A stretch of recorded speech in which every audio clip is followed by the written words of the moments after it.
Students, हम पढ़ रहे थे कक्षा 10वीं का गणित और एक्सरसाइज 3.6 का क्वेश्चन नंबर 2 जो है, इसका सवाल तीसरा हमारे पास अभी बाकी बचा था।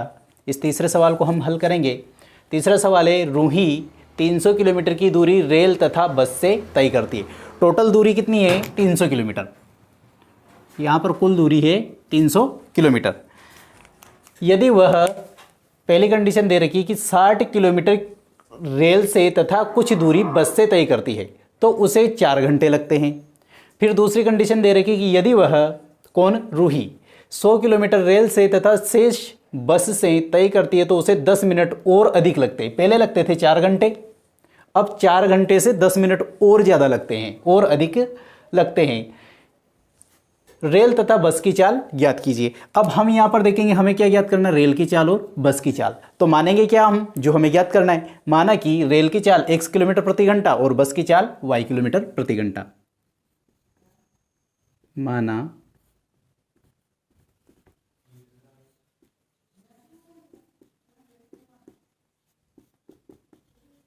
x किलोमीटर प्रति घंटा और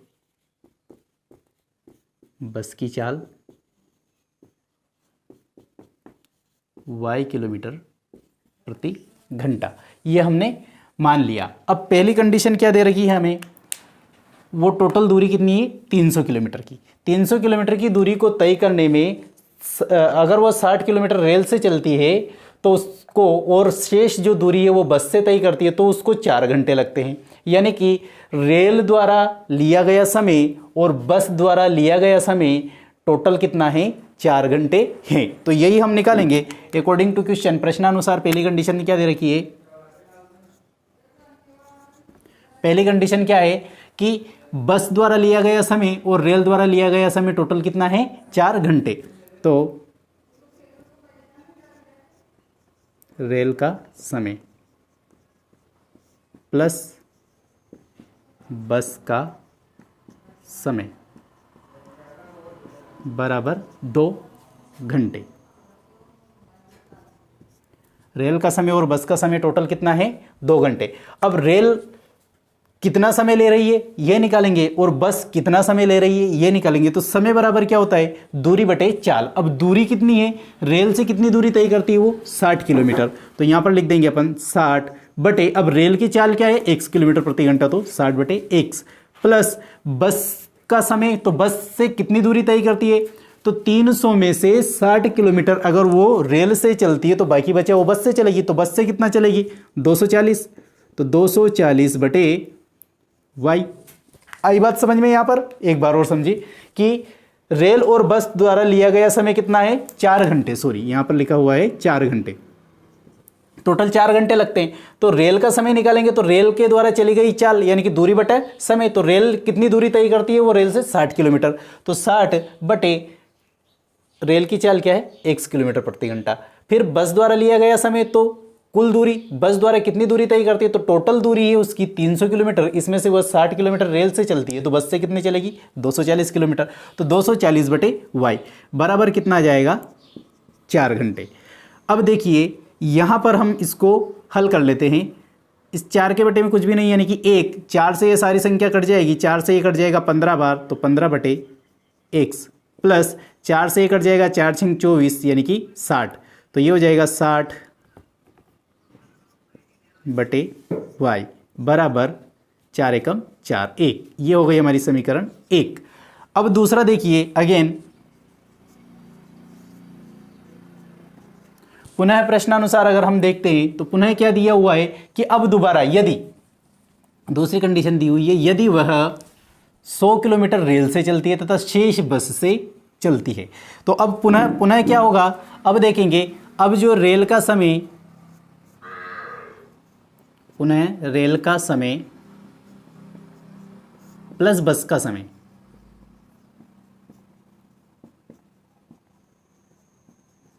ये कितना हो जाएगा? 4 घंटे 10 मिनट। 4 घंटे 10 मिनट ये टोटल समय हो जाएगा 4 घंटे 10 मिनट। तो रेल का समय क्या हो जाएगा? रेल का समय, रेल द्वारा तय की गई दूरी, तो रेल से कितनी दूरी तय करती है वो 100 किलोमीटर।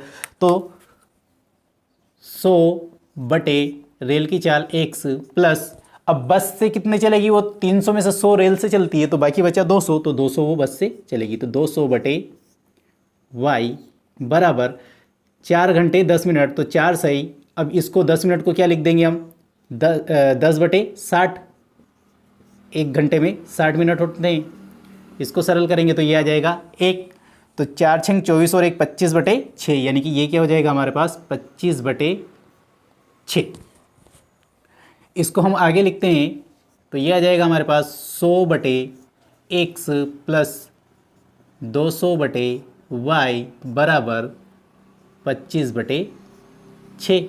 अब इसको अगर हम काटते तो 25 से कम 25 एक बार कट जाएगा, 25 चौक 100 4 बार, और 25 से ये 25 8 200, यानी कि अगर हम इसको आगे हल करते हैं तो यह आ जाएगा हमारे पास 4/x प्लस 8/y बराबर 1/6। अब देखिए हम यहाँ पर क्या करते हैं, 6 का इधर ऊपर गुणा कर देंगे तो 24x plus 24/x plus 48/y बराबर 1, या फिर पहले इसको मान लेते हैं, ये हो गई हमारी समीकरण 1, फिर बाद में एलसीएम ले लेंगे, ये हो गई हमारी समीकरण 2।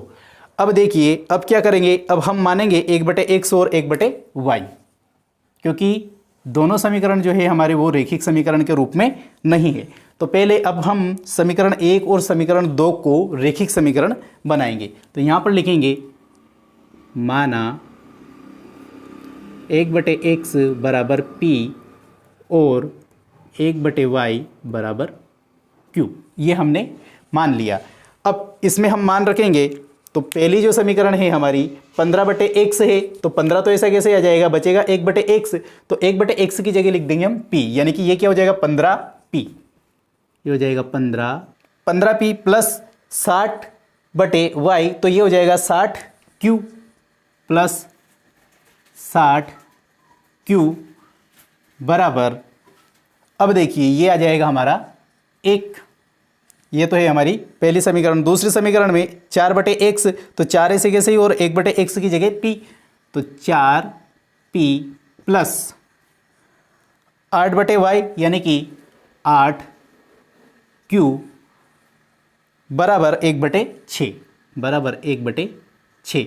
अब देखिए यहाँ पर हमने 6 एलसीएम ले लिए, तो हम ऊपर गुणा हो जाएगा, तो ये हो जाएगा 24p प्लस 48q बराबर 1, ये हो गई हमारी समीकरण 3 और ये समीकरण 4।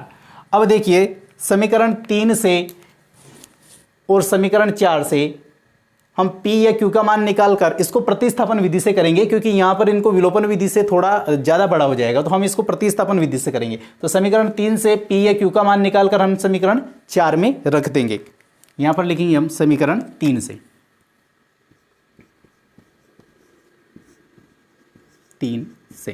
समीकरण 3 से, तो देखिए हम अगर यहाँ पर p का मान निकालते हैं तो क्या बच जाएगा हमारे पास, p बराबर यहाँ पर क्या है 1 माइनस 60q/15, ये हमें p बराबर प्राप्त होता है। p का मान क्या करेंगे हम, इसको समीकरण 5 नाम दे देते, p का मान हम समीकरण 4 में रख देंगे, p का मान समीकरण 4 में, p का मान हम समीकरण 4 में रखेंगे, तो समीकरण 4 है हमारे पास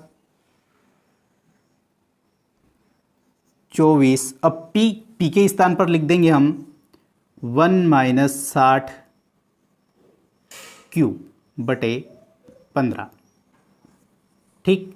इसके बाद में फिर आ जाएगा हमारे पास प्लस 48q बराबर 1, इसको हल करेंगे हम, तो देखिए यहाँ पर 24 का 1 से गुणा होगा तो क्या हो जाएगा, 24 से कम 24, तो यहाँ पर आ जाएगी अगली स्टेप में हमारे पास 24 माइनस, अब 24 का गुणा हम 60 से करेंगे तो ये हो जाएगा हमारे पास 0 तो ऐसी कैसी आ जाएगी, 6 चौक 24 का 4 हासिल 2, 6 दूने 12 और 2 14, 144, और ये 0 तो 1440 क्यू, और इनके बटे में क्या है हमारे पास 15 प्लस 48Q बराबर 1। अब देखिए 15 फिर एलसीएम ले लेंगे हम, तो यहाँ पर 15 का इन दोनों संख्याओं से गुणा हो जाएगा, बाकी इधर यही संख्या आ जाएगी, तो यह आ जाएगा 24 माइनस 1440Q प्लस 15 का गुणा होगा, 15 का गुणा कर देंगे हम 48 में, 15 का 8 से करेंगे, ये Q तो ऐसे कैसे ही, 15 8 120 की 0 हासिल 12, 15 चौक 60 और 12 72,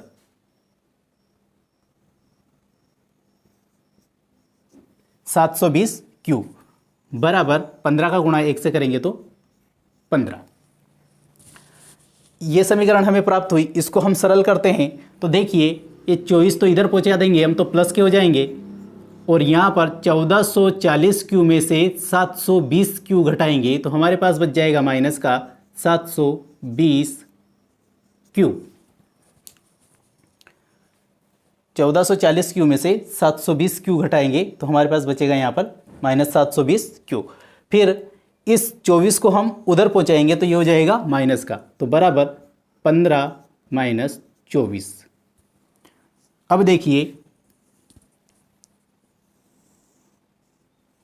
अगले स्टेप में आगे इसको हल करते हैं हम। यहाँ पर बच जाएगा हमारे पास ये 720Q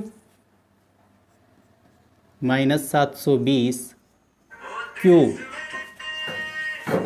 बराबर, यहाँ पर बचेगा माइनस का, तो 24 में से हम 15 घटाएंगे तो बच जाएगा यहाँ पर 9, ये भी माइनस का, तो माइनस और माइनस हो जाएगा प्लस, यानी कि Q बराबर अब हमारे पास क्या बच जाएगा, Q बराबर 720, ये 9/720 आ जाएगा, तो 9/720। अब देखिए अब हम इसको काटते हैं, तो इसको काटेंगे तो 9 से कट जाएगा, 9 एकम 9 और 9 अठे 72, यानी कि यह आ जाएगा हमारे पास 1/80। Q का मान क्या प्राप्त हुआ हमें, 1/80। अब Q का मान हम समीकरण 5 में रखेंगे।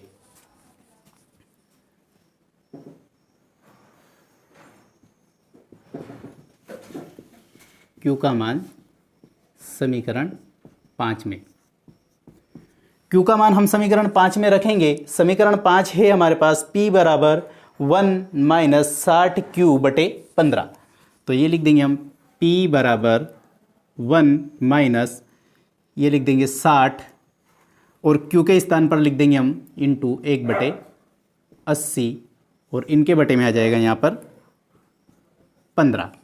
अब देखिए यहाँ पर अगर हम हल करते हैं तो 0 से 0 कट जाएगा, 2 3 6 2 चौक 8, तो यह आ जाएगा P बराबर 1 माइनस 3/4 और इस सबके बटे में क्या आ जाएगा 15।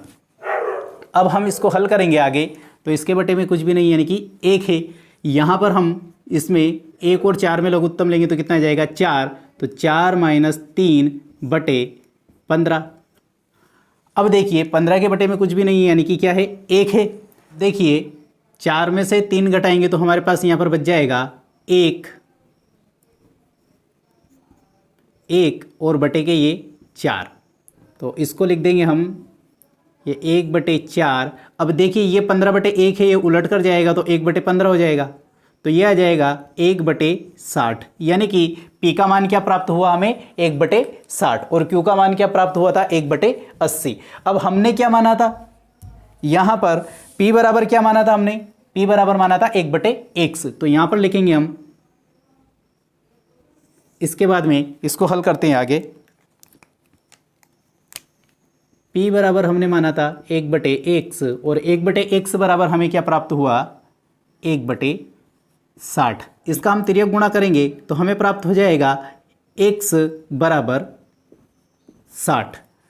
फिर हमें Q बराबर क्या प्राप्त हुआ है, Q बराबर प्राप्त हुआ हमें 1/x और Q क्या माना था हमने, Q माना था हमने 1/y, तो यहाँ पर लिख देंगे हम Q बराबर 1/y बराबर, यहाँ पर लिख देंगे हम 1/80। इसका तिर्यक गुणा करेंगे तो ये हो जाएगा y बराबर 80। x का मान प्राप्त हुआ हमें 60 और y का मान प्राप्त हुआ है 80। यानी कि x क्या माना था हमने, रेल की चाल, तो रेल की चाल कितनी है 60 किलोमीटर प्रति घंटा, और बस की चाल y बराबर 80 किलोमीटर प्रति घंटा। अरे वाह, बस तेज चल रही, रेल धीरे। तो यहाँ पर लिख देंगे रेल की चाल बराबर 60 किलोमीटर प्रति घंटा और बस की चाल बराबर 80 किलोमीटर प्रति घंटा। इसके बाद में हमारा चौथा पार्ट चलेगा, और इससे पहले आप इसका स्क्रीनशॉट लें।